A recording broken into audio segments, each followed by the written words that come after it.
Capítulo 891 Rei Demônio Fugitivo. Todos os demônios até o nível de alto escalão precisam de energia pecaminosa. Uma baixa concentração de energia pecaminosa os impedirá de crescer. A ausência da energia do pecado fará com que eles comecem a morrer. A energia do pecado em seus corpos escapará com força para o ambiente e eles enfraquecerão. Eles podem prolongar suas vidas comendo uns aos outros, mas estão condenados a menos que a energia do pecado seja disponibilizada novamente. O descolamento do avião também fará com que ele seja desconectado do Senhor Demônio, para que não haja produção de novos filhotes demoníacos. Os nobres demoníacos e os duques demoníacos ficarão bem na ausência da energia do pecado. Mas o avião precisa de energia. Não será capaz de funcionar sem um fornecimento constante de energia. Uma falta prolongada de energia fará com que ele comece a quebrar. Qualquer rei demônio que desconectar seu avião precisará reconectá-lo em breve ou correrá o risco de perder o avião inteiro e se tornar um rei demônio sem plano. Essas coisas ainda não aconteceram, mas ele pode ver o início delas. Eles certamente acontecerão se nada mudar em sua situação. Felizmente, a Eternos não precisa fazer isso. Ele sempre teve um suprimento infinito de energia, então não está desamparado nesse aspecto. Ele riu depreciativamente: eu sou um rei demônio fugitivo. Não caí tão baixo a ponto de me tornar um rei demônio sem plano. Ele mudou o fornecimento de energia do mar energético para sua própria alma. A energia do caos infinito fluiu diretamente para o núcleo do plano. O núcleo brilhante estava piscando antes. Ela desligou agora que esta nova energia entrou nela. A luz que emitia desapareceu completamente e o avião mergulhou na escuridão. O núcleo não morreu, simplesmente não foi projetado para ser usado com energia do caos. Ele pode usá-lo para se sustentar sem queimar porque está conectado à alma de Aeternos. Mas isso é tudo que pode fazer com a energia do caos. Não consegue produzir luz alguma. Aeternos encolheu os ombros e disse: está tudo bem. Demônios não precisam de luz de qualquer maneira. O avião sobreviverá e isso é tudo que importa. Todo demônio pode ver no escuro. Demônios de alto escalão e superiores nem precisam mais de olhos, uma vez que adquirem seu sentido divino. A única vantagem dos olhos é que eles têm um alcance maior. Ele pode fazer com que sua energia do caos inunde o plano para substituir a energia do pecado, mas será contraproducente. Somente seus subordinados diretos com sua centelha do caos dentro deles podem usar sua energia do caos. O resto será destruído. De qualquer forma, ele perderá a maioria dos demônios em seu plano, exceto seus subordinados diretos. Eles morrerão por causa da falta de energia do pecado. Ele já está perdendo acesso aos outros planos dos quais seus subordinados são os lordes demônios. Seus subordinados deixaram esses aviões para sua segurança. A perda desses aviões e dos demônios em seu avião significa que ele perderá todo o seu exército. Não pode ser ajudado. É o preço da segurança. Ele sentou-se em seu trono enquanto supervisionava todas as mudanças no avião. Seus olhos brilhavam como duas estrelas douradas. Ele inspecionou tanto a situação interna do avião quanto seu exterior. Ele relaxou quando não percebeu nada fora do lugar. Seu avião se destacou do abismo com grande perturbação. Não havia ninguém lá para ver. Seu avatar está fazendo um bom trabalho distraindo seus inimigos para que eles fiquem distraídos. Provavelmente perderei esse avatar no final do dia. Isso é o que ele pensou quando se tornou um rei demônio fugitivo. Seu avião começou a vagar pelo mar energético. Ele afundou ainda mais em suas profundezas, onde não será encontrado. Nenhum deus demônio será capaz de encontrá-lo facilmente agora. Ele se certificou de que tudo estava em ordem antes de fechar os olhos. As duas estrelas douradas de seus olhos se fecharam quando o 1696º plano do abismo se tornou um plano errante. Em algum lugar muito distante, em algum lugar profundo e muito abaixo do mar energético do abismo está um oceano muito grande. É de onde vêm todos os mares de energia de todos os abismos do universo vazio. A água deste grande oceano é roxa como a do mar energético, mas é muito espessa. É espesso e altamente viscoso como sangue ou alcatrão. Essa água viaja do oceano e sobe no que pode ser considerado uma direção ascendente até o abismo. Esta direção se aplica a entidades que só podem ver o mundo em 3 dimensões. Para aqueles que conseguem ver em mais dimensões, a água deste oceano colapsa no abismo vindo da direção do espaço-tempo inferior. Não sobe ao abismo. Se quiser rastrear a origem do líquido semelhante a sangue que formou o oceano, você precisará mergulhar mais fundo neste oceano. É claro que qualquer ser que possa fazer algo assim precisa ser, pelo menos, um destruidor de mundos. Somente tal ser pode suportar a pressão das profundezas do oceano e a natureza penetrante deste líquido semelhante ao sangue sem ser corrompido. Um Deus mundial não pode chegar perto dessas profundezas ou arriscar a morte completa. Mas mesmo um destruidor de mundos terá que encurtar a viagem. Isso ocorre porque o líquido semelhante ao sangue muda quanto mais você desce. Sua cor roxa escurece, torna-se violeta, então fica preto. É um preto profundo que se parece muito com a energia que a Eternos USA. O líquido semelhante a sangue tornou-se quase sólido agora. A pressão que emite esmagará qualquer ser. Um destruidor de mundos se sentirá como uma formiga envolta em um diamante. A energia negra sólida também se tornou tão corrosiva que corroerá qualquer coisa e qualquer pessoa que tenha apenas uma lembrança dela. Qualquer um que pense nisso ou veja uma imagem dele será corroído tanto no corpo quanto na mente. Fim do capítulo. Capítulo 892 O que fica abaixo do abismo.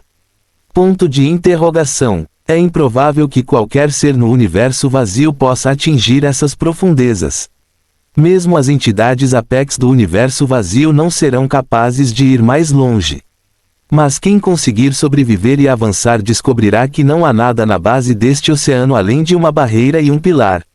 Não é uma visão decepcionante, embora seja questionável se algum ser no universo vazio pode ver ou ouvir alguma coisa aqui.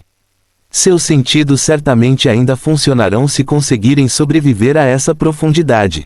Mas o ambiente ao seu redor será caótico demais para ser compreendido. Não há nada para perceber que possa ser compreendido, exceto o pilar. O pilar se destaca neste mundo de bobagens incoerentes. Parece perfurar a barreira no fundo do oceano. O pilar é muito maior e mais alto do que 10 árvores do reino empilhadas umas sobre as outras.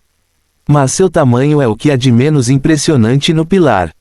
Existem runas douradas, vermelhas e azuis escritas por todo este pilar. As runas brilham e brilham perigosamente. O pilar não é liso. É áspero como se fosse feito de pedras ou tijolos empilhados. A matéria negra sólida que está no fundo do oceano jorra das costuras do pilar. Esta matéria altamente corrosiva também está desgastando o pilar. Portanto, o pilar está a enfraquecer constantemente, mas será necessário pelo menos uma eternidade para que danos significativos sejam causados ao pilar. Isso significa que o universo vazio terminará antes que o pilar seja danificado pela matéria negra que pode destruir tudo e todos dentro do universo vazio. O pilar é bom e tudo, mas não estamos aqui apenas para ver um pilar na parte inferior, centro do universo vazio. Estamos aqui porque a Eternos desencadeou algo quando retirou seu avião do abismo. Na verdade, a Eternos tem enviado gatilhos para este pilar toda vez que entra em contato com o mar de energia de seu abismo. Cada vez que ele sai e entra no mar de energia, sua energia do caos reage com o mar de energia de maneira imperceptível. É uma reação minúscula e indetectável, mas não é de forma alguma inconsequente. Esses gatilhos descem do mar de energia do seu abismo até este oceano e descem até este pilar, onde são transmitidos para um determinado local. Agora, onde fica esse local para onde está sendo transmitido? Teria sido irrelevante se a Eternos não tivesse retirado seu avião do abismo. O desprendimento de seu avião criou uma reação massiva no mar de energia e no abismo. Um rugido foi criado quando seu avião foi separado do afluente do mar de energia ligado a ele. Foi um gatilho enorme e altamente significativo que foi enviado para este pilar e para o local. Agora, esta localização é difícil de explicar. A física é estranha porque o tempo e o espaço estão distorcidos neste local. O tempo e o espaço podem nem existir lá. Mas uma coisa é certa, este local está fora do universo vazio. Em um local fora do universo vazio há uma escuridão sombria. É uma escuridão e é nada. Não há nada porque nada pode existir.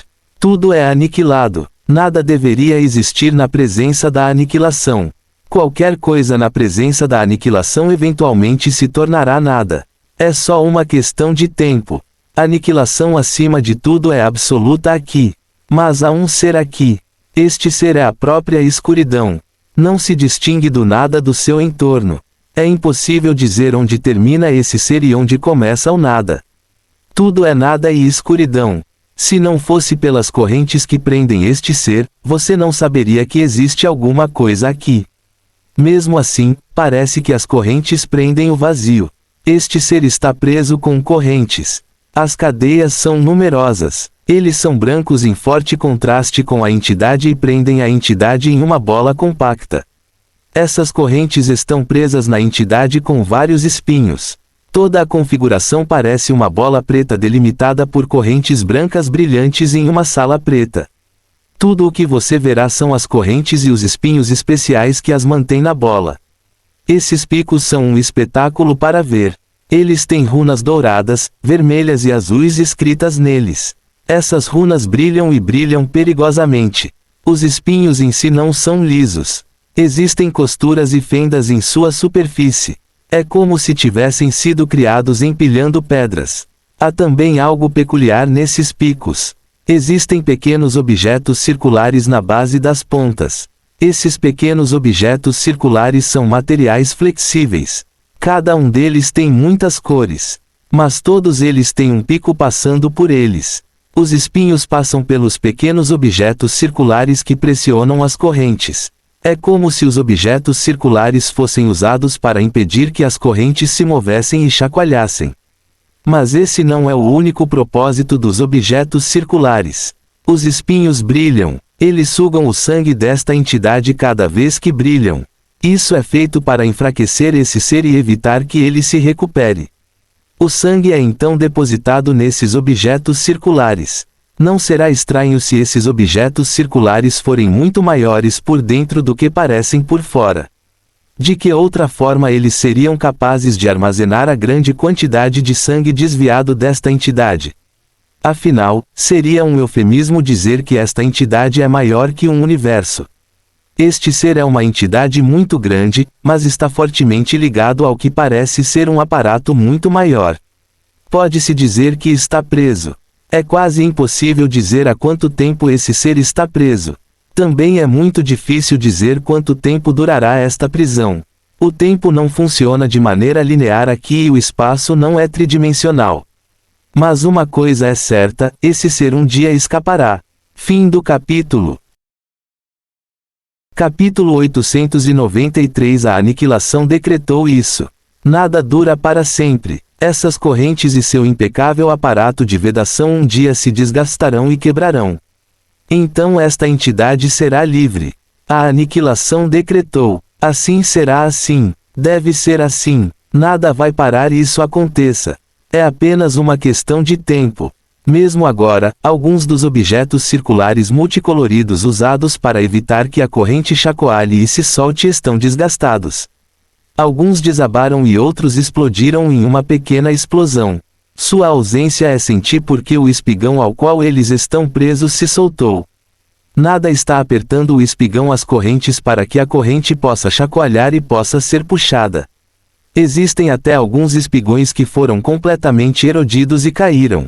Cada uma dessas falhas compromete a matriz de selamento e levará à eventual liberdade deste ser.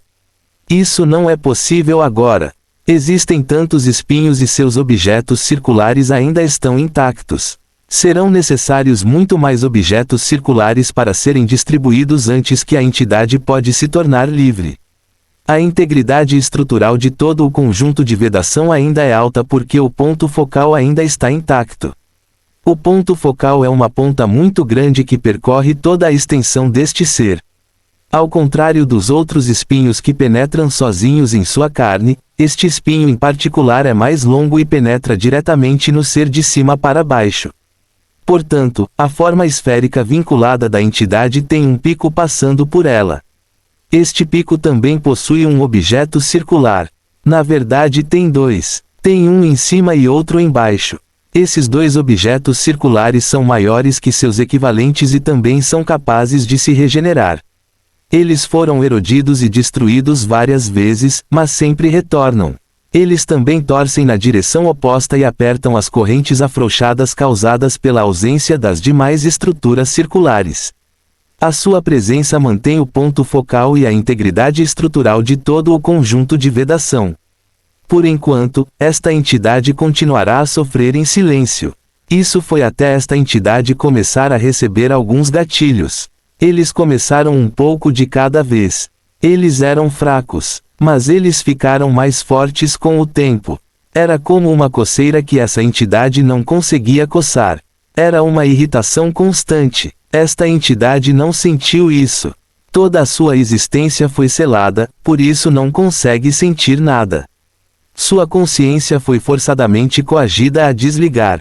Então está dormindo. Mas esses gatilhos são inflexíveis. Eles são como chamar o nome de alguém enquanto dormem.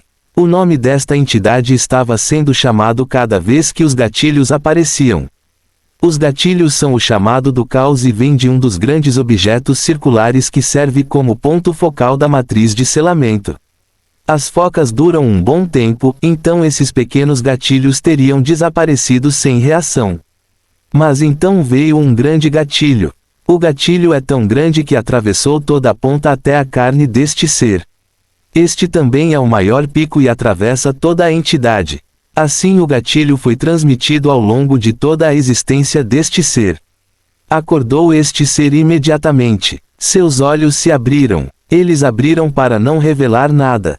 Tem muitos olhos, mas nenhum deles pode ser visto, assim como seus muitos membros não podem ser vistos. Mas se os olhos pudessem ser vistos, e se este ser pudesse sentir emoções, e se este ser pudesse exibir a sua emoção nos seus olhos, veríamos confusão nos seus olhos. É porque esse ser está muito confuso sobre o que o acordou. Mas isso não importa agora. O que importa é que ele esteja acordado. Uma reação em cadeia começou por causa de sua consciência. A consciência voltou e com ela veio o conhecimento. E com o conhecimento veio o ódio. O ódio gerou a necessidade de retribuição. A vontade de aniquilação fortaleceu essa necessidade de retribuição e empurrou a linha do tempo para o nada. Isso levou ainda a muitas mudanças na matriz de vedação. Finalmente está acordado. E por estar acordado, a natureza corrosiva da matéria negra aumentou sutilmente. É apenas um ligeiro aumento. Afinal, a matriz de vedação é muito forte. Portanto, não irá desabar simplesmente porque o seu prisioneiro está acordado. Mas este ligeiro aumento também aumentou a taxa de erosão das pontas. A matéria negra corrosiva também ganhou direcionamento no que deveria corroer. Parou de corroer os grandes objetos circulares que podem se regenerar e se concentram nos outros que não podem se regenerar. É apenas uma questão de tempo para esta entidade se tornar livre. Mas esse cronograma foi adiantado. A aniquilação decretou e assim será. O plano Lumen, a era da conquista está chegando. Isso levou a muitas mudanças. A violência e o conflito aumentaram em todo o reino dos céus. Todos estão competindo por poder e controle. Então todos estão guerreando uns contra os outros. Isso levou a muita destruição no reino. A Mãe dos Céus e o Senhor do Reino observaram tudo acontecer sem interferir. Pode parecer contraproducente que um reino que se prepara para a guerra esteja a ter tantas lutas internas. É senso comum que a unidade deve ser promovida em vez de conflitos. Poderíamos perguntar por que nada é feito para impedir a perda de vidas e propriedades. Mas a Mãe Celestial não interferiu porque o verdadeiro poder de luta de um reino não é o homem comum ou as pessoas que vivem dentro da árvore do reino. O verdadeiro poder de luta de um reino são seus deuses origem. A árvore do reino que produziu mais deuses de origem tem a vantagem de poder de luta. O reino que conseguir reunir a maior quantidade de soldados imortais vence na Era da Conquista. Ironicamente, aqueles que não precisam da árvore do reino para sobreviver são o seu verdadeiro poder de luta. Os deuses da origem vivem fora do reino. O único impacto negativo de perder a árvore do reino será o aumento da dificuldade de se tornarem deuses do mundo. Fim do capítulo. Capítulo 894. O eclipse vermelho. Mas é compreensível que a árvore do reino dependa dos imortais, já que o principal objetivo das árvores do reino é criar deuses de origem fortes e poderosos. A prova do céu é feita para garantir isso. Embora a Era da Conquista esteja trazendo o abate em massa da população da árvore do reino, tal coisa não é nova. Já faz um bom tempo que isso acontece. A vontade do reino abate os fracos de sua população em cada ciclo de origem através do julgamento do céu e produz soldados imortais com os recursos disponíveis. De todos os que comparecem ao julgamento do céu, apenas 20% deles sobrevivem. Os 80% restantes morrem e centenas de deuses de origem são produzidos a cada ciclo de origem. Então as pessoas sempre estiveram morrendo. A regra da sobrevivência do mais apto sempre foi mantida. A Era da Conquista apenas acelerou as coisas. O aumento nas mortes não afeta muito os deuses origem, então é permitido que aconteça. Mother High Heaven tem que escolher quem priorizar e ficar do lado entre os deuses da origem e os habitantes do plano. Ela tem que escolher com muito cuidado, considerando que todo o destino do reino está em equilíbrio. Então ela optou por priorizar os benefícios dos deuses originais. Afinal, você não pode errar ao apostar na imortalidade. Se os deuses origem falharem ou forem derrotados, eles sempre poderão tentar novamente, desde que tenham recursos. Esta decisão permitiu que os deuses origem se agitassem por todo o reino em busca de um plano para controlar e no acúmulo de recursos. A Mãe dos Céus não interferirá a menos que os deuses da origem estejam destruindo um avião.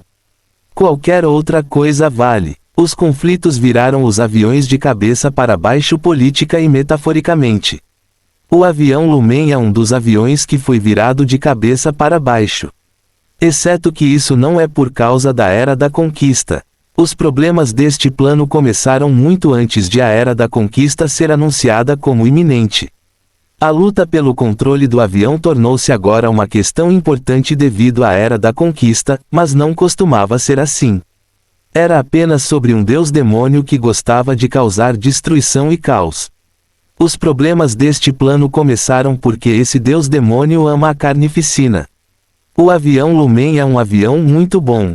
É o oposto do plano Zargoth porque é altamente fértil e costumava ter muita vegetação. Todo o avião costumava ser coberto por árvores e florestas porque o avião estava sob o controle de algumas pessoas das árvores. Mas isso mudou. O avião ainda está sob o controle do povo das árvores, mas as árvores estão morrendo ou mortas. O povo das árvores controla o avião desde tempos imemoriais. Seu controle foi desafiado ao longo da história do avião, mas eles permaneceram inabaláveis como senhores do avião. O povo das árvores é talentoso com a magia da natureza, mas também foi abençoado por possuir a fonte da vida. Eles têm talento, poder e motivos para dominar o avião, mas nunca o fizeram. Eles policiaram o avião e tentaram manter todos felizes. Eles não se tornaram senhores implacáveis que exploraram todos no avião para seu próprio benefício.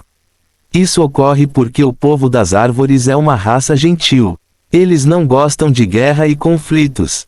Eles tentam resolver os conflitos amigavelmente. Eles não eliminaram os Worogs por continuarem a perturbar a paz do avião. Os Worogs são uma raça de guerra e conquista. Eles gostam de lutar e são os responsáveis pelas revoltas, rebeliões e guerras mundiais que ocorreram ao longo da história do avião. Ao que tudo indica, eles deveriam ser eliminados e eliminados. Mas o povo das árvores irá simplesmente derrotá-los, matar seus modelos, espalhar sua comunidade e manter sua população baixa. O povo das árvores acredita ser pastor e guardião do avião. Eles podarão e apararão, e redirecionarão ou transplantarão plantas rebeldes, mas nunca as destruirão completamente ou eliminarão. O avião Lumen tem muita sorte de ter tais senhores. Todos viviam em paz e prosperidade. O avião ficou cada vez mais forte. Eles produziram deuses da origem e deuses do mundo. Tudo estava indo bem. As árvores cresceram lindas e altas. Então tudo mudou um dia, quando o sol no céu foi obscurecido por uma lua de sangue. Aconteceu em um dia despretensioso. Foi à tarde. O sol estava alto e brilhante no céu. Ventava um pouco naquele dia, mas não havia nuvens no céu. Mas o dia começou de repente a escurecer. Era como se algo estivesse bloqueando a luz do sol. As pessoas olharam para cima e viram que um objeto circular escuro cobria o sol como um eclipse. Os habitantes do avião ficaram surpresos. Mas isso é tudo que eles sentiram. Tal ocorrência não é algo raro considerando o poder que pode ser alcançado através do caminho da perfeição. Eles pensaram que uma pessoa poderosa estava usando um feitiço que bloqueava o sol. Não havia nada com que se preocupar. Eles estavam errados sobre isso. A mera vigilância deles se transformou em apreensão e medo quando o sol não apareceu novamente pelo resto do dia. A noite caiu para revelar o objeto que bloqueava o sol. Este objeto é um corpo celeste circular vermelho como uma lua. O plano Lumen nunca teve lua. Então esta lua é nova e estranha, para dizer o mínimo. Então chegou o dia, mas o sol permaneceu bloqueado. Eles esperavam que esse bloqueio fosse removido quando o sol nascesse, mas a luz do sol permaneceu bloqueada e o dia permaneceu escuro. Isso não mudou no dia seguinte, ou no ano seguinte, ou o seguinte ciclo de origem. O sol não mostra seu esplendor desde o dia do eclipse vermelho. Você consegue adivinhar qual clone veremos a seguir? Fim do capítulo. Capítulo 895 A corrida favorita do Carnage. O avião Lumen mergulhou na escuridão desde então. As plantas precisam de luz. Eles precisam de muita luz para crescer. A escuridão os impactou mais e eles começaram a morrer. Mas esse é o menor dos problemas que a atenção de um deus demônio trouxe ao avião. A temperatura do avião começou a cair na ausência da luz do sol. A neve caiu e o avião mergulhou na escuridão. Muitas coisas vivas morreram por causa dessas mudanças. O frio e a escassez de alimentos são as principais causas de morte. Mas a vida sobreviverá. A vida sempre sobreviverá quando houver mana suficiente. Se tiver tempo, as plantas que não precisam de luz e podem sobreviver ao frio irão evoluir e se espalhar por todo o plano.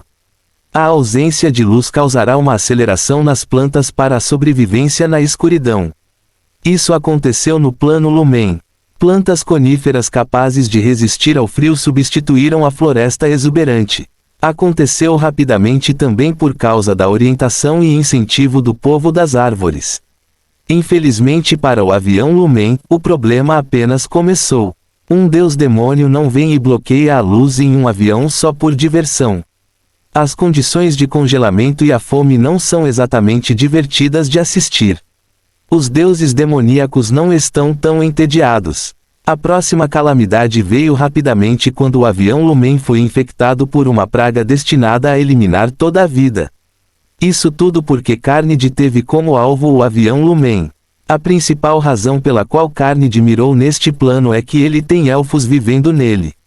Algumas pessoas chamam o povo da árvore de elfos.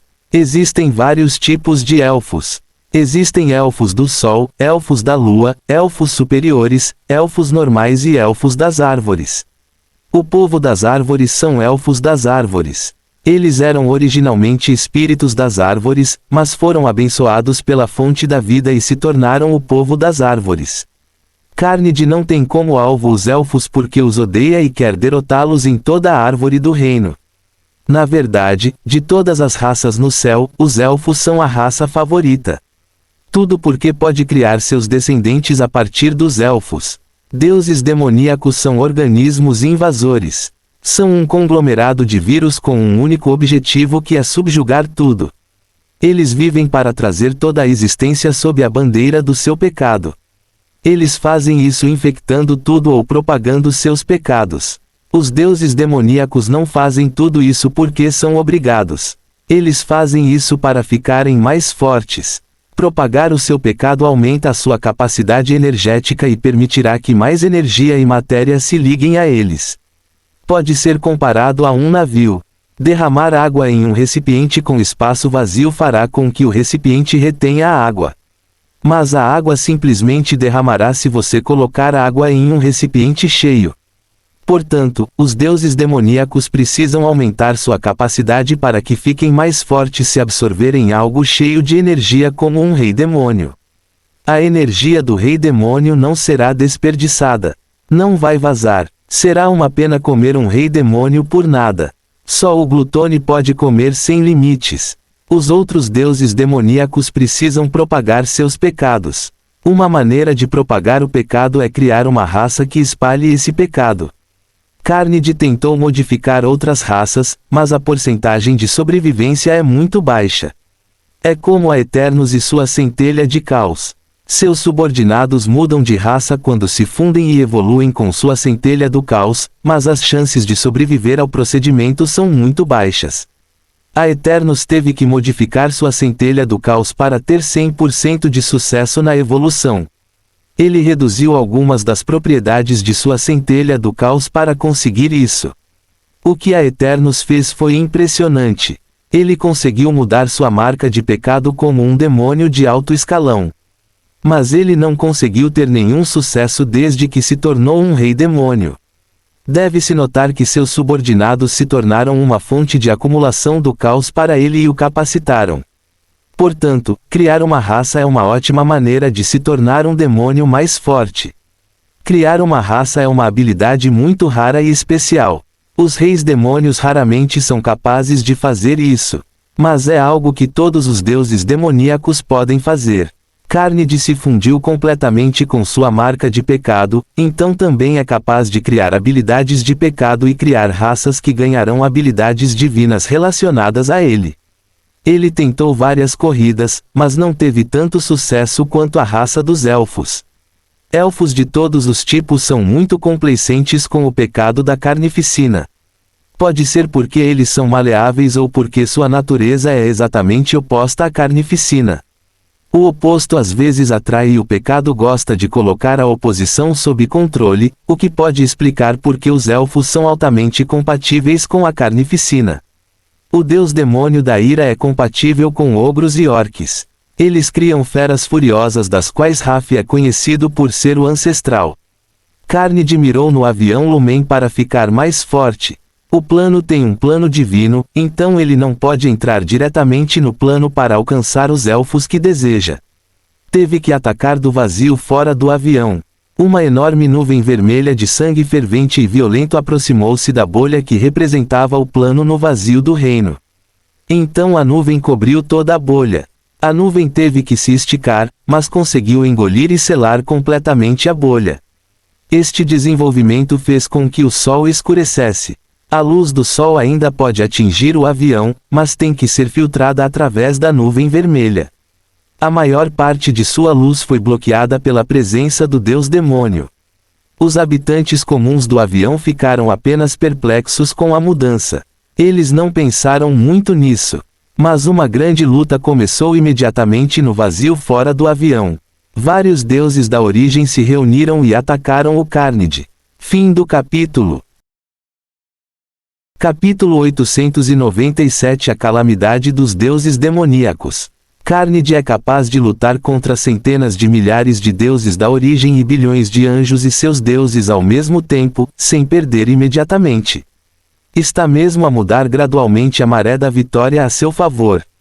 Isso não é algo que um rei demônio possa fazer. Um rei demônio precisa de um exército e talvez de alguns aliados para invadir um avião. A invasão também durará vários anos.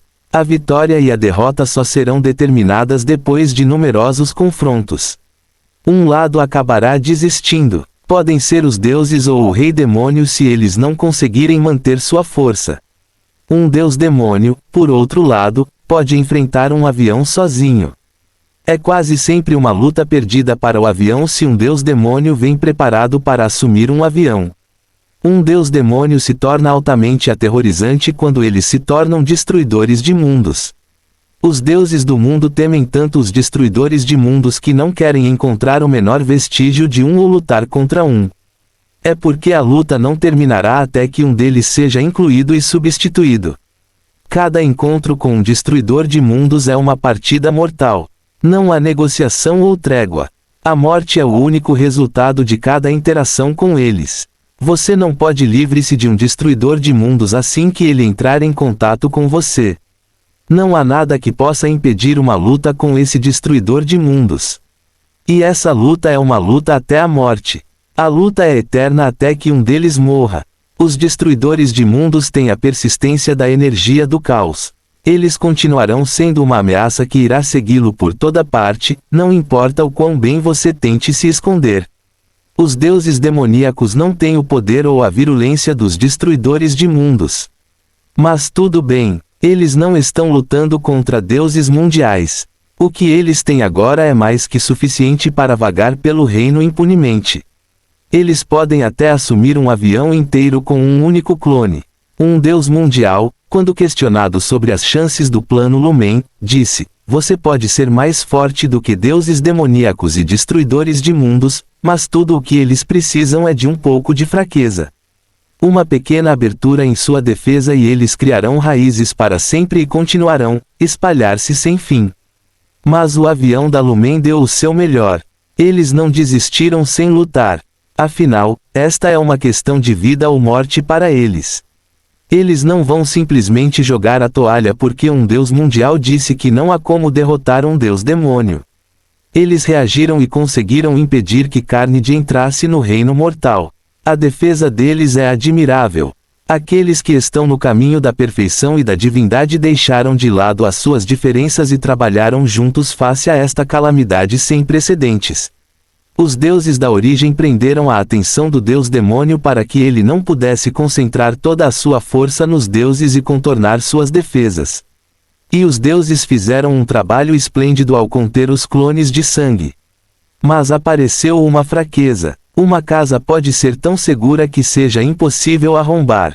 Mas o arrombamento e arrombamento não é a única forma de obter acesso à casa.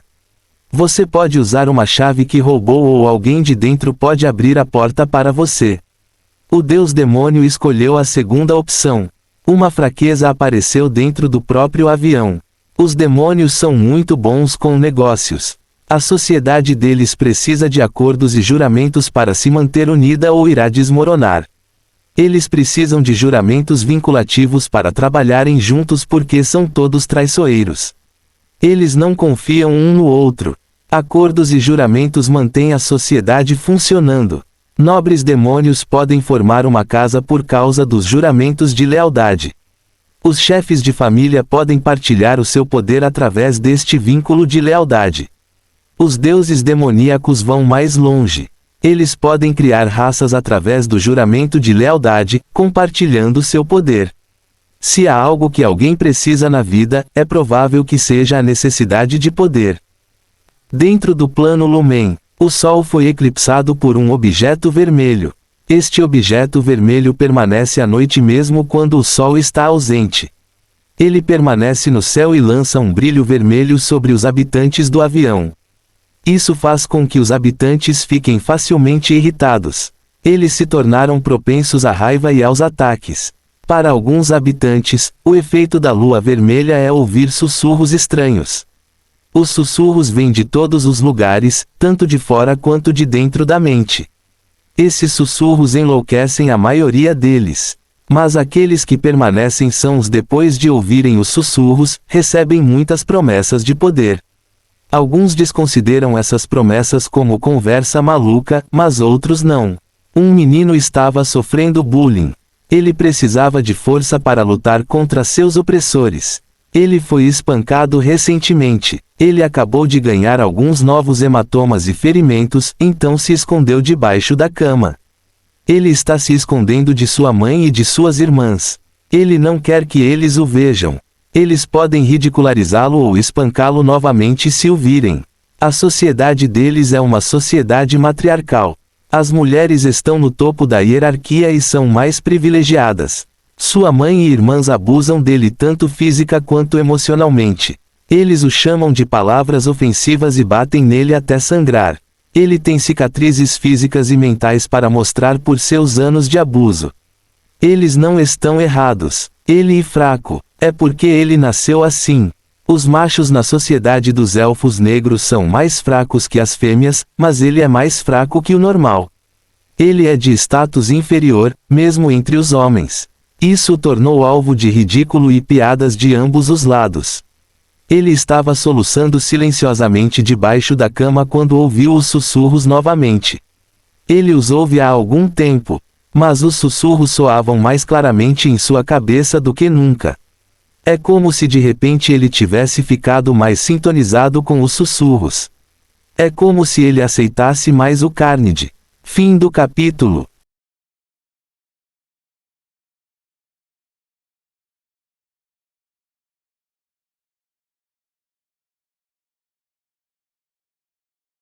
Capítulo 897 A calamidade dos deuses demoníacos. Carnage é capaz de lutar contra centenas de milhares de deuses da origem e bilhões de anjos e seus deuses ao mesmo tempo, sem perder imediatamente. Está mesmo a mudar gradualmente a maré da vitória a seu favor. Isso não é algo que um rei demônio possa fazer. Um rei demônio precisa de um exército e talvez de alguns aliados para invadir um avião. A invasão também durará vários anos. A vitória e a derrota só serão determinadas depois de numerosos confrontos. Um lado acabará desistindo. Podem ser os deuses ou o rei demônio se eles não conseguirem manter sua força. Um deus demônio, por outro lado, pode enfrentar um avião sozinho. É quase sempre uma luta perdida para o avião se um deus demônio vem preparado para assumir um avião. Um deus demônio se torna altamente aterrorizante quando eles se tornam destruidores de mundos. Os deuses do mundo temem tanto os destruidores de mundos que não querem encontrar o menor vestígio de um ou lutar contra um. É porque a luta não terminará até que um deles seja incluído e substituído. Cada encontro com um destruidor de mundos é uma partida mortal. Não há negociação ou trégua. A morte é o único resultado de cada interação com eles. Você não pode livre-se de um destruidor de mundos assim que ele entrar em contato com você. Não há nada que possa impedir uma luta com esse destruidor de mundos. E essa luta é uma luta até a morte. A luta é eterna até que um deles morra. Os destruidores de mundos têm a persistência da energia do caos. Eles continuarão sendo uma ameaça que irá segui-lo por toda parte, não importa o quão bem você tente se esconder. Os deuses demoníacos não têm o poder ou a virulência dos destruidores de mundos. Mas tudo bem, eles não estão lutando contra deuses mundiais. O que eles têm agora é mais que suficiente para vagar pelo reino impunemente. Eles podem até assumir um avião inteiro com um único clone. Um deus mundial, quando questionado sobre as chances do plano Lumen, disse: "Você pode ser mais forte do que deuses demoníacos e destruidores de mundos, mas tudo o que eles precisam é de um pouco de fraqueza. Uma pequena abertura em sua defesa e eles criarão raízes para sempre e continuarão espalhar-se sem fim." Mas o avião da Lumen deu o seu melhor. Eles não desistiram sem lutar. Afinal, esta é uma questão de vida ou morte para eles. Eles não vão simplesmente jogar a toalha porque um deus mundial disse que não há como derrotar um deus demônio. Eles reagiram e conseguiram impedir que Carnage entrasse no reino mortal. A defesa deles é admirável. Aqueles que estão no caminho da perfeição e da divindade deixaram de lado as suas diferenças e trabalharam juntos face a esta calamidade sem precedentes. Os deuses da origem prenderam a atenção do deus demônio para que ele não pudesse concentrar toda a sua força nos deuses e contornar suas defesas. E os deuses fizeram um trabalho esplêndido ao conter os clones de sangue. Mas apareceu uma fraqueza. Uma casa pode ser tão segura que seja impossível arrombar. Mas o arrombamento e arrombamento não é a única forma de obter acesso à casa. Você pode usar uma chave que roubou ou alguém de dentro pode abrir a porta para você. O deus demônio escolheu a segunda opção. Uma fraqueza apareceu dentro do próprio avião. Os demônios são muito bons com negócios. A sociedade deles precisa de acordos e juramentos para se manter unida ou irá desmoronar. Eles precisam de juramentos vinculativos para trabalharem juntos porque são todos traiçoeiros. Eles não confiam um no outro. Acordos e juramentos mantêm a sociedade funcionando. Nobres demônios podem formar uma casa por causa dos juramentos de lealdade. Os chefes de família podem partilhar o seu poder através deste vínculo de lealdade. Os deuses demoníacos vão mais longe. Eles podem criar raças através do juramento de lealdade, compartilhando seu poder. Se há algo que alguém precisa na vida, é provável que seja a necessidade de poder. Dentro do plano Lumen, o Sol foi eclipsado por um objeto vermelho. Este objeto vermelho permanece à noite mesmo quando o Sol está ausente. Ele permanece no céu e lança um brilho vermelho sobre os habitantes do avião. Isso faz com que os habitantes fiquem facilmente irritados. Eles se tornaram propensos à raiva e aos ataques. Para alguns habitantes, o efeito da lua vermelha é ouvir sussurros estranhos. Os sussurros vêm de todos os lugares, tanto de fora quanto de dentro da mente. Esses sussurros enlouquecem a maioria deles. Mas aqueles que permanecem sãos depois de ouvirem os sussurros, recebem muitas promessas de poder. Alguns desconsideram essas promessas como conversa maluca, mas outros não. Um menino estava sofrendo bullying. Ele precisava de força para lutar contra seus opressores. Ele foi espancado recentemente. Ele acabou de ganhar alguns novos hematomas e ferimentos, então se escondeu debaixo da cama. Ele está se escondendo de sua mãe e de suas irmãs. Ele não quer que eles o vejam. Eles podem ridicularizá-lo ou espancá-lo novamente se o virem. A sociedade deles é uma sociedade matriarcal. As mulheres estão no topo da hierarquia e são mais privilegiadas. Sua mãe e irmãs abusam dele tanto física quanto emocionalmente. Eles o chamam de palavras ofensivas e batem nele até sangrar. Ele tem cicatrizes físicas e mentais para mostrar por seus anos de abuso. Eles não estão errados. Ele é fraco. É porque ele nasceu assim. Os machos na sociedade dos elfos negros são mais fracos que as fêmeas, mas ele é mais fraco que o normal. Ele é de status inferior, mesmo entre os homens. Isso o tornou alvo de ridículo e piadas de ambos os lados. Ele estava soluçando silenciosamente debaixo da cama quando ouviu os sussurros novamente. Ele os ouve há algum tempo, mas os sussurros soavam mais claramente em sua cabeça do que nunca. É como se de repente ele tivesse ficado mais sintonizado com os sussurros. É como se ele aceitasse mais o Carnage. Fim do capítulo. Capítulo 898 A luz da lua vermelha. Vozes ecoaram em sua cabeça. Eles sussurraram para ele: você é fraco. Eles sabem disso. É por isso que estão intimidando você. Você também sabe que isso é verdade. Você é fraco. É por isso que está se escondendo em vez de confrontá-los. Isso não é ruim. Um fraco deve saber o seu lugar. Isso é sabedoria. Você conhece o seu lugar. Isso o torna sábio. Mas você ainda é fraco. Você ainda será derrotado. As vozes ecoavam em sua mente repetidas vezes. Você é fraco. Você é fraco. Você é fraco. Eles riram e zombaram dele repetidas vezes. Ele não podia detê-los e não podia ignorá-los. Ele também não podia negar o que as vozes diziam. É verdade. Ele é fraco. Mas saber disso não lhe fez nenhum bem. Não há nada que ele possa fazer para mudar sua situação. De que adianta zombar repetidamente se a única coisa que lhe dá é dor de cabeça? Mas o que eu posso fazer? Ele choramingou enquanto segurava a cabeça com dor. As vozes silenciaram imediatamente. Sua dor de cabeça também diminuiu. Ele pensou que estava tendo alucinações quando uma única voz clara falou com ele. Eu posso ajudá-lo. Você é sábio. Você pediu poder porque sabe que é fraco. Então eu lhe darei poder. Farei com que ninguém possa machucá-lo novamente. Promessas maravilhosas surgiram em sua mente de maneira clara e coerente. Não há chance de que ele não as tenha ouvido ou tenha entendido mal as promessas. Ele os ouviu alto e claro em sua mente. Então ele ouviu o que foi dito após o dilúvio de promessas: tudo o que você precisa fazer é jurar lealdade à carnificina. Dê tudo de si para mim e eu lhe darei uma força além dos seus sonhos mais loucos.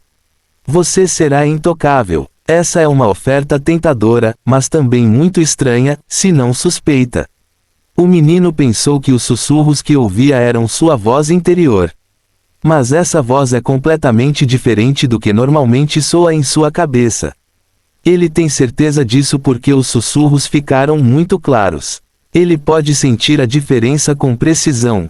Eles não ecoam mais e não machucam sua cabeça. É como se ele estivesse sonhando.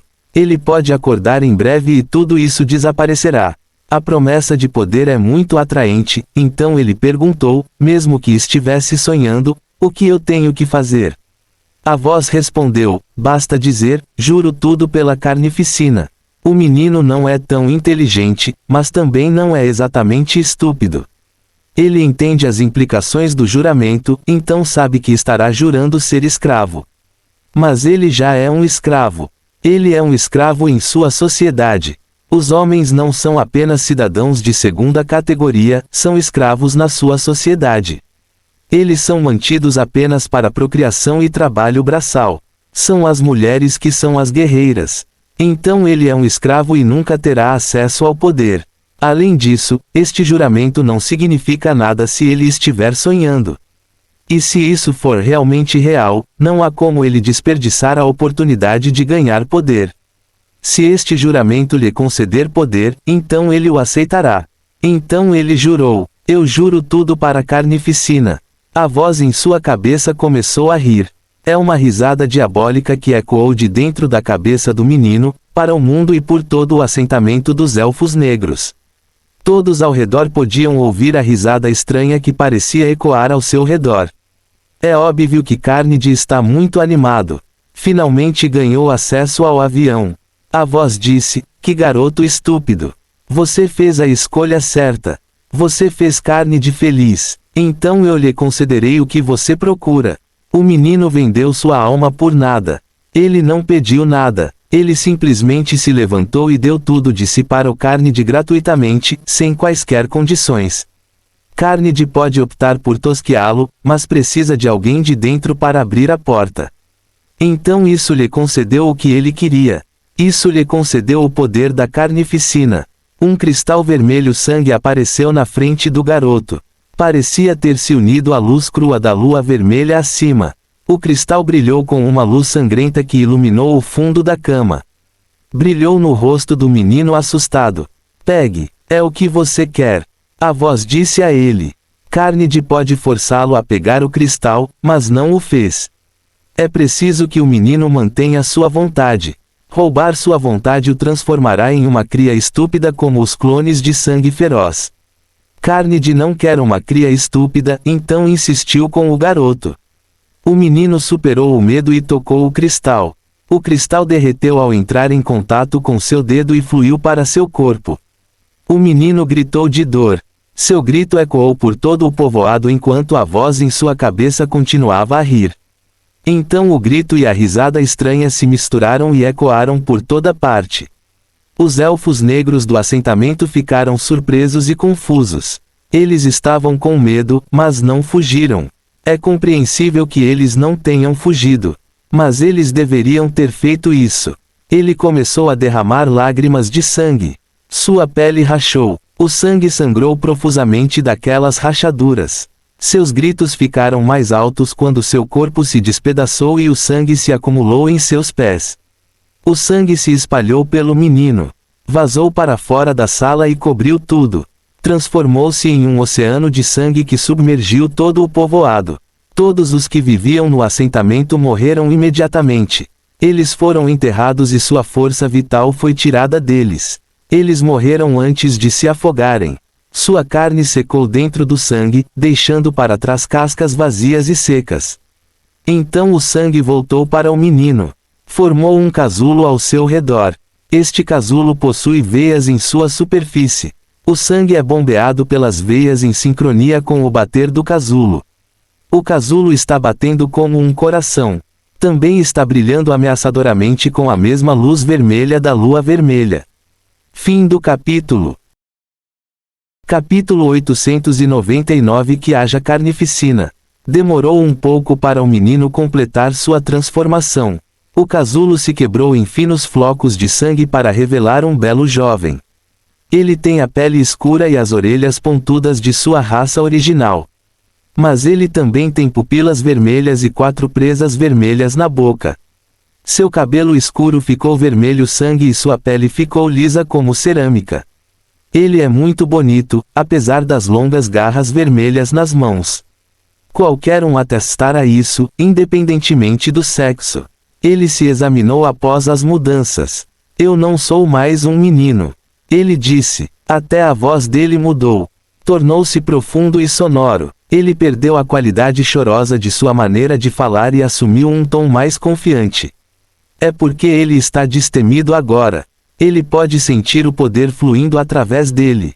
É um poder diferente de qualquer outro. Ele não é mais um menino. Ele se tornou um vampiro ancestral. Um primogenitor da vontade da carnificina.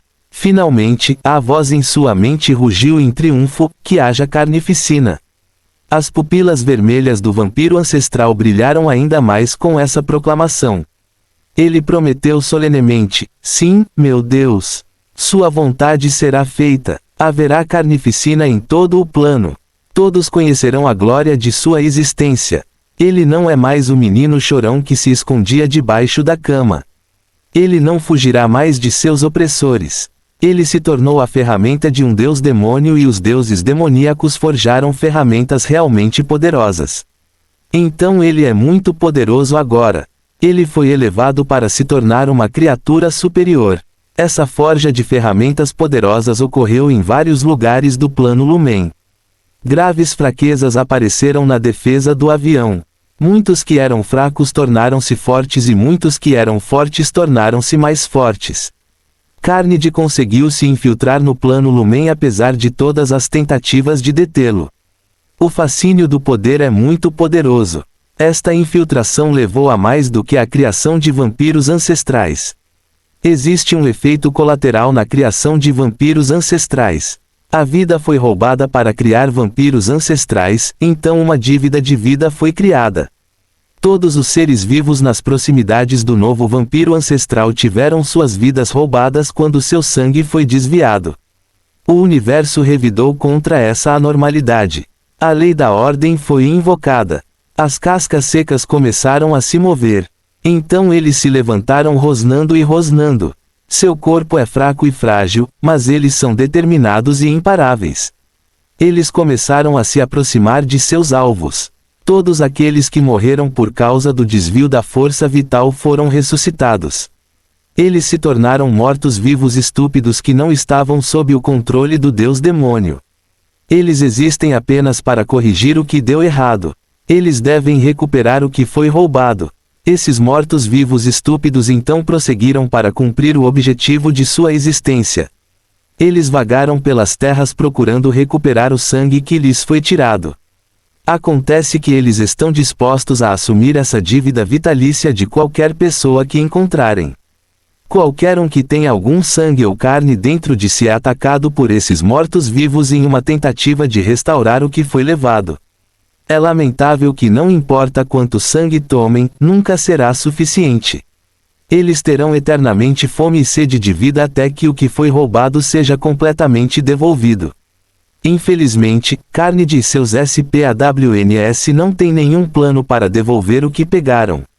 Assim, esses mortos-vivos se tornaram o flagelo tanto dos vivos quanto dos não-vivos. É seguro dizer que o avião Lumen foi uma merda. Foi virado de cabeça para baixo. Quase todo mundo pode dizer que algo está muito errado com o avião. As pessoas estão confusas e com medo. O sentimento de desespero nunca foi tão grande no avião até esta época. Quanto aos Worogs, as coisas continuam como sempre. Então o sol foi bloqueado. Eles não precisam de luz para ver, então não se importam. Na verdade, eles preferem o escuro. Eles gostam de caçar à noite, agora podem caçar quando quiserem.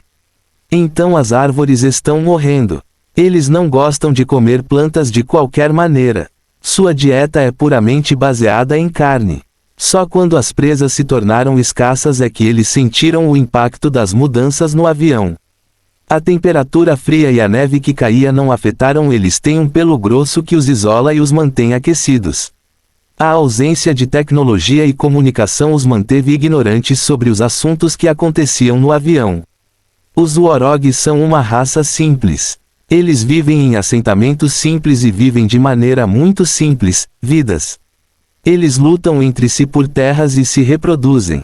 Você pode chamá-los de uma raça atrasada e estará certo. Os elfos das árvores odeiam tecnologia e mudanças em suas florestas.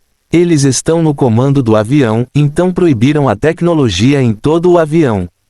Portanto, geralmente falta tecnologia no avião, mas os Uorogs são outra coisa. Eles estão em outro nível de ignorância que não pode ser explicado pela proibição da tecnologia em todo o avião. Eles ainda estão na era do uso de ferramentas de pedra e madeira. Eles ainda se envolvem em guerras tribais. As outras raças avançaram em forja, arte e música, mas os Uorogs têm muito pouco para serem apreciados em termos culturais. A população de Uorogs no plano foi separada à força em sociedades menores para que não se unissem. A sua população é mantida baixa através de podas regulares para que a história não se repita. Foi demonstrado que os Uorogs começarão a se tornar violentos quando sua população atingir um determinado valor. Eles se unirão e se tornarão um incômodo por causa de sua natureza sanguinária. Uma guerra mundial ocorrerá quando um imperador surgir entre eles. Isso causa danos devastadores à floresta, então os elfos das árvores evitam tal ocorrência por todos os meios. Eles matam qualquer transcendente recém-criado entre sua população. É para que outro imperador Uorog nunca nasça. Fim do capítulo. Capítulo 900. Os Uorogs estão mortos. Os Uorogs são tratados como feras selvagens. Eles são, na melhor das hipóteses, bestas sencientes e são tratados como tal. A qualidade e a quantidade da sua população são mantidas baixas. Não é crueldade, é uma necessidade para a paz. As coisas costumavam ser piores do que isso. Uorogs eram mais violentos e altamente férteis. Eles foram tratados como pragas que deveriam ser destruídas à primeira vista. Naquela época, Uorogs eram feras rosnantes e violentas. Isso foi na época em que eles eram os principais candidatos ao controle do avião. Eles tiveram vários imperadores como nunca foram vistos desde então. A sua sociedade de guerra e violência floresceu sob a liderança dos seus imperadores. Eles eram uma força poderosa para enfrentar. Os Uorogs eram legitimamente fortes e mais merecedores da posição de Senhor Supremo do avião. Mas os Elfos das Árvores colocaram as mãos na fonte da vida. Eles se fortaleceram com a fonte e conseguiram derrotar os indisciplinados Uorogs. Isso encerrou a Primeira Grande Guerra Mundial. Houve mais 2 guerras mundiais depois disso, mas não tiveram grande importância. Isso só levou a derramamento de sangue e mortes desnecessárias. Os Elfos das Árvores ficaram com raiva por causa disso. Eles procuraram evitar que as guerras mundiais voltassem a acontecer. Foi isso que iniciou o processo de poda do Uorog. Do jeito que as coisas estão, os Uorogs nunca mais serão tão bons. Seu apogeu acabou. Seus dias de glória ficaram para trás. Eles nunca mais poderão causar problemas ao avião ou iniciar guerras mundiais. Não é apenas por causa das restrições que o povo das árvores impôs a eles e à sua população. Principalmente porque o povo das árvores usou a fonte da vida para mudar a raça do Uorog. Isso aconteceu após a derrota dos Uorogs durante a Primeira Grande Guerra Mundial. Seus imperadores foram mortos para que ninguém pudesse protegê-los. Um seleto grupo de Uorogs foi alterado enquanto o resto foi eliminado. Os poucos Uorogs sobreviventes ficaram mais fracos e mais fáceis de conviver. Portanto, a raça Uorog original está morta. Os Uorogs de hoje nunca alcançarão o que seus antepassados alcançaram porque não são mais seus pais. Os antigos Uorogs não existem mais. A fonte da vida não mudou muito nos Uorogs. Eles ainda parecem os mesmos. Mas a probabilidade de sua habilidade divina aparecer foi drasticamente reduzida. Sua habilidade divina também foi severamente atrofiada. Portanto, mesmo que a habilidade divina deles apareça, nunca será tão grande quanto as do passado. Essas mudanças em suas habilidades divinas enfraqueceram toda a raça e os tornaram mais dóceis. Falta-lhes o poder que impulsionou a sua violência. Eles se tornaram mais maleáveis de controlar. Portanto, o plano de poda ocorreu sem problemas. O avião recebeu paz por causa disso. Os elfos das árvores são um povo pacífico. Mas eles podem arquitetar uma raça inteira e torná-la mais dócil. Tudo é para manter o equilíbrio do ecossistema. Muito de qualquer coisa é ruim. Mas também o é a ausência de uma coisa. Por essa razão, os elfos das árvores preferem controlar do que eliminar completamente os Worogs. Esta é a situação em que a Legião 6 nasceu. O avião caminha para a destruição e sua raça está na esteira de outra raça. Ser um Worog neste plano é ser inimigo do povo das árvores e estar em perigo por causa do deus demônio. Lydian não escolheu este avião, mas escolheu esta raça. Para ser mais preciso, Lydian escolheu a raça original de Worogs em outro plano. Esse avião está no controle total dos Worogs. Ele escolheu a raça Worog porque é a única raça onde a chance de ser um modelo é diretamente proporcional ao potencial da alma do indivíduo. Seu fragmento de alma deveria ter uma chance garantida de se tornar um modelo por causa disso. O plano que ele queria é um bom plano para reencarnar em comparação com um plano que atraiu a atenção de um deus demônio. Na verdade, qualquer avião é uma opção muito melhor em comparação com o avião Lumen atual. Esse é apenas o começo de seus problemas. Foi afirmado que os Worogs não foram afetados pelas mudanças no avião. Mas eles têm seus próprios problemas para lidar. Eles percorreram um longo caminho desde seus dias de raiva, mas não foram longe.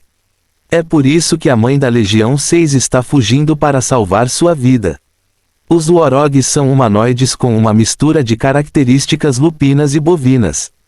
Eles têm uma cabeça de tremoço completa com caninos afiados dentro de uma boca protuberante no rosto e orelhas pontiagudas, altas e eretas na cabeça para combinar. Mas seu torso é em grande parte bovino, pois é grosso, largo e muito musculoso, ao contrário do que é esperado em criaturas lupinas. Worogs são criaturas de grande força devido às suas características bovinas. Mas eles também possuem grande agilidade e velocidade.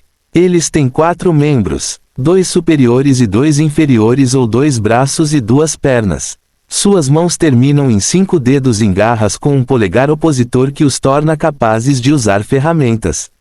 Suas pernas adquirem outra característica bovina. As 2 pernas têm o formato dos lobos, mas terminam em cascos.